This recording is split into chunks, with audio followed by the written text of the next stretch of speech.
আমরা যখন নিজের ফ্ল্যাটে থাকি অথবা আমরা কোনো ফ্ল্যাটে ভাড়া থাকি, তখন মাঝে মধ্যে এই কথাটা মনে আসে কি কখনো যে এই বাসায় থাকা, বাসা বাড়ি বানানো, বেচা বিক্রি, ভাড়া থাকা, এই বিষয়গুলি পৃথিবীতে কখন আসলো, কখন আবিষ্কার হলো? এটার জনক কিন্তু রোমান সাম্রাজ্য। রোম খ্রিস্টপূর্ব 200 থেকে 400 ওই হিস্ট্রি শোনে আপনার ইনসোল নামে একটা বিজনেস করতো, ইনসোলা।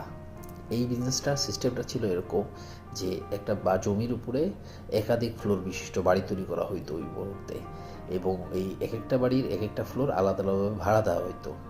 তো এই ভাড়াগুলি যিনি উঠাইতো তিনি ছিল বাড়িওয়ালা, উনি ভাড়াটা পাইতো, এটা একটা বেনিফিট হইতো তার। আর পাশাপাশি সেই ভাড়ার একটা অংশ গভর্নমেন্ট আবার কর্তন করে নিত। তো এইটা ছিল ট্যাক্স হিসেবে। তো এইভাবে আসলে প্রথমে ফ্ল্যাটের বা বাসার ভাড়া বা প্রপার্টি বিজনেস স্টার্টটা হয়। তো এরকম মজার মজার আরও অনেক টপিক সামনে আমি শেয়ার করবো। আমার সাথে থাকবেন সবাই। আসসালামু আলাইকুম।